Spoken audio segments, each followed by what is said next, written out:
Hi, this is Tim Donner with another edition of LNTV.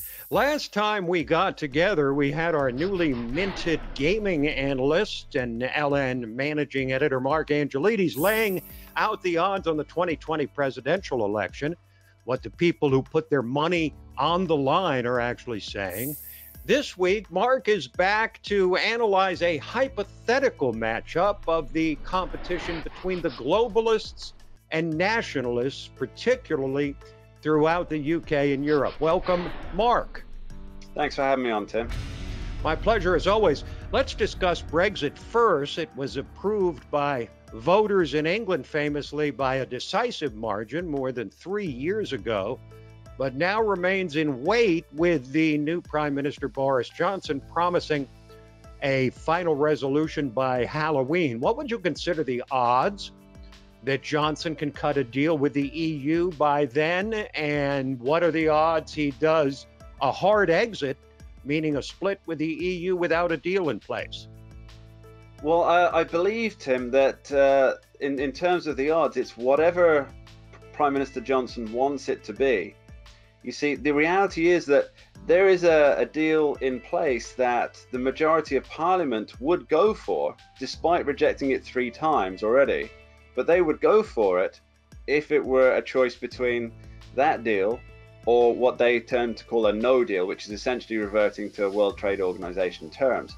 So he could, if he wanted to, quite easily, I believe, get the withdrawal agreement through that cost Theresa May her premiership. Whether that's going to happen, that's where the numbers come in. I reckon it's about 4-1 against that happening, because that would give Boris Johnson essentially one of the shortest premierships of recent history, because as soon as it was done, he would have to, as we say in England, he would have to go to the country and call a general election, which he would lose by an enormous margin. So it brings us on to the options of what's termed mostly by those who wish to remain as a no-deal Brexit. I think in terms of how the betting public's looking, I'd say it's pretty much odds-on favorite to happen. When you say an odds-on favorite, you mean even money? I mean, if the other option of actually cutting a deal with the EU is 4-1, then something's got to be better odds than that, because something's going to happen. So, so you would say even odds on a hard Brexit? Yes. Okay. Now, if the odds makers were placing odds on the next country to pose a serious threat to the EU to leave the EU, what countries would finish at the head of the list? Oh, it's a tough one. It's either going to be, I would imagine, France or Italy. Now, Italy's going through a little bit of a power struggle at the moment, with Deputy Prime Minister Matteo Salvini looking to break away from his former coalition partners. Now, he has the support and has actually spent what they call in Italy, they call it a beach campaign, where Deputy Prime Minister Matteo Salvini has been touring the beaches of Italy, topless, of course. Him, not the beaches, speaking to locals and drumming up support. So there's a good chance that if he felt that it would win him the sole power at the next election, I think he would push for Italexit, as we call it. And then, of course, there's France in a very, I'd say it's a close second position, excuse me, because I'm not sure if our American viewers are aware of this, but the Gilets jaunes, the yellow vest protests, are still going on. Every weekend, it's almost a year now. And this is Paris in turmoil every single week. And although the European media has chosen mostly to ignore this, for reasons of, I personally believe, globalist versus nationalist sentiment, this is going to hurt him when it comes to the next election. And at the moment, you have Marine Le Pen of the former Front National pushing for very much a Frexit, a French exit from the European Union, and she might just win. Well, I didn't hear any specific odds, but since you said Italy is perhaps the most likely, what are the odds that Italy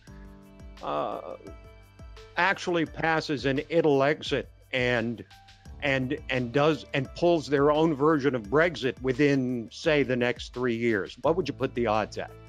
3-1. Okay, so yeah. a reasonable chance of it happening, but not likely. Yeah. Okay, fair enough. Now, let's expand a little bit. Give us some hypothetical odds that you would set on the European Union actually dissolving in, say, the next 20 years. Right. Well, my personal feeling here, and that's all it is. Although if we bear in mind at the moment that Germany, which is the largest net contributor, is quite possibly on the verge of a recession, according to Deutsche Bank. And of course, if things go to plan for Boris Johnson, Britain will be leaving, which doesn't leave much in the way of net contributors within the European Union. Bear in mind, Britain, the contributions from Britain total the same contributions from 14 other countries combined. I would say the odds of the European Union as a complete collapse, or at least a rebrand under another system, another attempt at an EU superstate. 2-1. 2-1. It's really that there's a lot taking place that could really tip it up, possibly within even the next 10 years. And a lot of this depends on Brexit. If Brexit doesn't happen, I'd place those odds about 5-1. But if Brexit does happen, then 2-1. Now, since you're our resident tout, Mark, next time I'm going to want you to bring one of those fedoras that they wear at the racetrack, you know, the guys that hang out at the betting booths. I do. I've got 4 downstairs.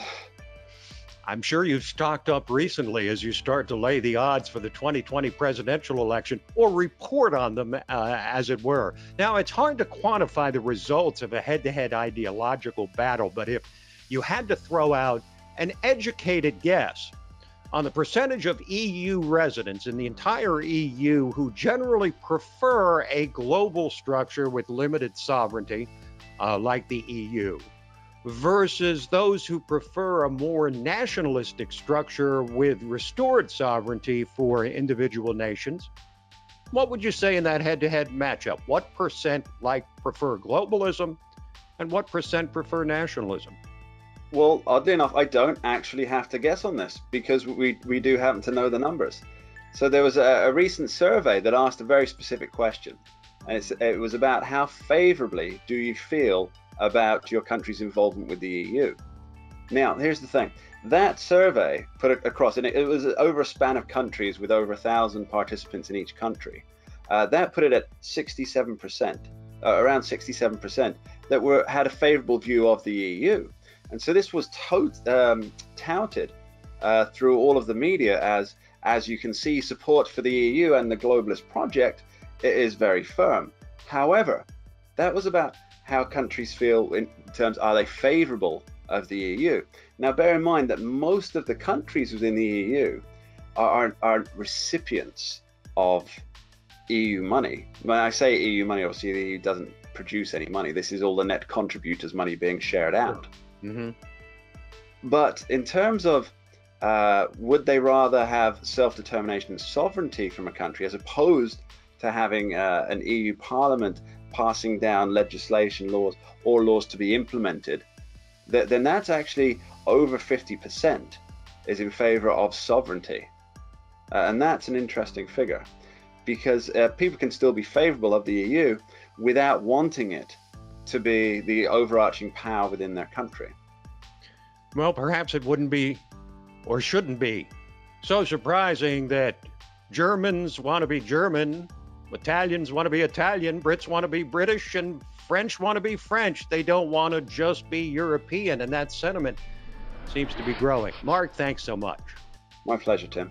Mark Angelides, managing editor and gaming analyst for LibertyNation.com. If you like this or learned a thing or two, Please like, subscribe, and comment, and you can subscribe to the LibertyNation.com YouTube channel right there in the lower right-hand corner of your screen. Till next time, I'm Tim Donner. Thanks for joining us.